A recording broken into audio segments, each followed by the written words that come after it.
ایک ذکر ایسا ہے کبھی مت چھوڑنا، کتنی بھی مصروفیت ہو کبھی مت چھوڑنا، کبھی مت چھوڑنا۔ مولا کائنات کہتے ہیں کہ جنگ صفین میں مجھے اتنی مصروفیت تھی، بہت بھاگ دوڑ تھی جنگ صفین کے موقع پر۔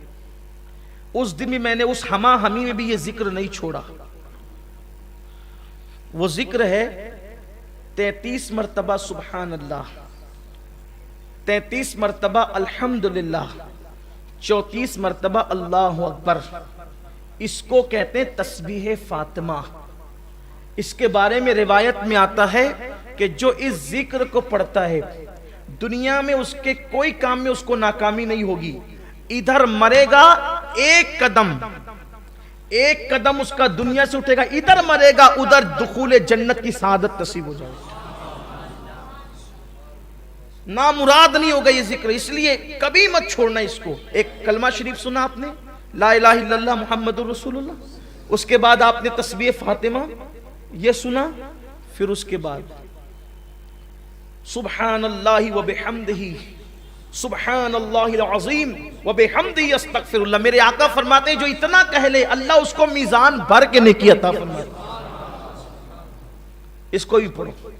اسی طریقے سے اشہد ان لا الہ الا اللہ وحدہ لا شریک لہ، لہ الملک ولہ الحمد، یحیی ویمیت بیدہ الخیر وہو علی کل شیء قدیر۔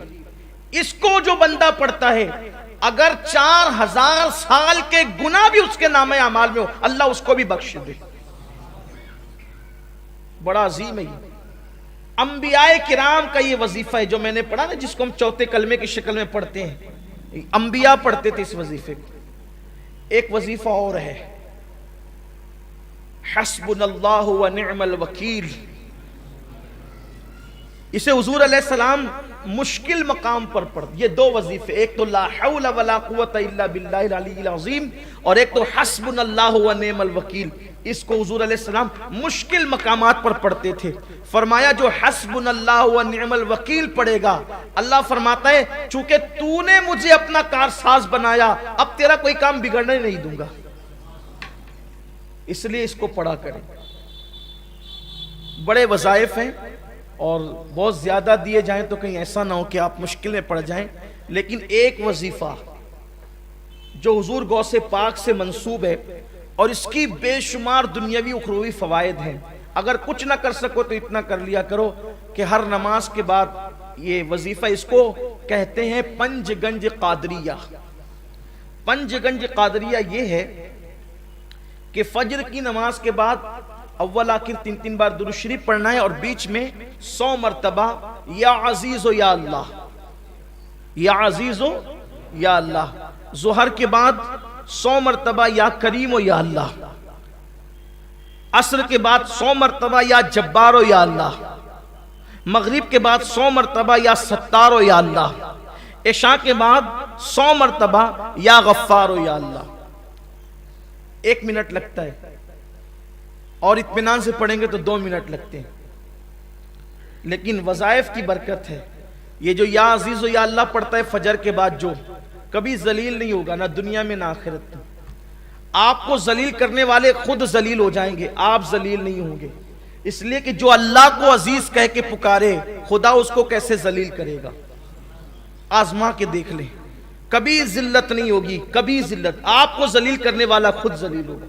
اس کے بعد یہ جو ظہر کے بعد یا کریم و یا اللہ پڑھا جاتا ہے، یہ پڑھنے والا کبھی روزی کے معاملے میں تنگ دست نہیں ہوگا۔ عصر بعد یا جبار و یا اللہ پڑھنے والا کبھی ظالم حاکم اس کو پریشان نہیں کر سکے گا۔ مغرب کے بعد یا ستار و یا اللہ پڑھنے والا کبھی لوگ اس کے عیب کی وجہ سے اس کے عیبوں کو اچھال نہیں سکیں گے اور اچھالنے میں کامیاب نہیں ہو سکیں گے۔ عشاء کے بعد یا غفار و یا اللہ پڑھنے والا اللہ تبارک و تعالی اس کے بستر پر آنکھ بند ہونے سے پہلے اس کی مغفرت فرما دے گا۔ اللہ کا ذکر کریں۔ آخری بات یہ کہ ذکر کی 3 قسمیں ہیں، جب تک کہ یہ 3 قسم ایک ساتھ نہ ہو جائے ذکر نہیں ہوتا۔ جب تک کہ تینوں چیز مل نہ جائیں ذکر نہیں ہوتا۔ ایک ہے ذکر باللسان، یعنی زبان سے ذکر، دوسرا ہے ذکر بالقلب یعنی دل سے ذکر، تیسرا ہے ذکر بالجوارح یعنی اعضاء سے ذکر۔ زبان اللہ اللہ کہے ذکر ہے، لا الہ الا اللہ کہے ذکر ہے، سبحان اللہ و بحمدہ سبحان اللہ العظیم کہے ذکر ہے، یا ستار یا اللہ کہے ذکر، یا غفار یا اللہ کہے ذکر ہے، لا الہ الا انت سبحانک انی کنت من الظالمین کہے ذکر ہے۔ لیکن زبان یہ سب ذکر کرے، اب دل میں یہ ہو کہ میرے اللہ میری اوقات کیا تھی کہ میں تیرا ذکر کرتا، تو توفیق نہ دیتا تو میں کب کرتا۔ یہ نہیں کہ ذکر کر رہا ہوں سب کو دیکھ رہا ہوں کہ کون کون دیکھ رہا ہے کہ میں ذکر کروں، میری حیثیت کیا، تو نہ چاہتا تو میری زبان پہ تیرا نام کیسے آتا۔ پھر یہ جو نعمتیں تو نے مجھے دے رکھی ہے تیرا کرم ہے، یہ جو دولت مند بنایا، عزت دی، لباس دیا، اولاد دیا، یہ دیا وہ دیا، اس پہ دل شاکر رہے، شکر کرے، زبان ذکر کرے، دل شکر کرے، یہ دو چیز ہو گئی۔ اور ذکر بالجوارح یعنی اپنے جسم سے اپنے اعضاء سے اللہ کی نافرمانی نہ ہونے پائے۔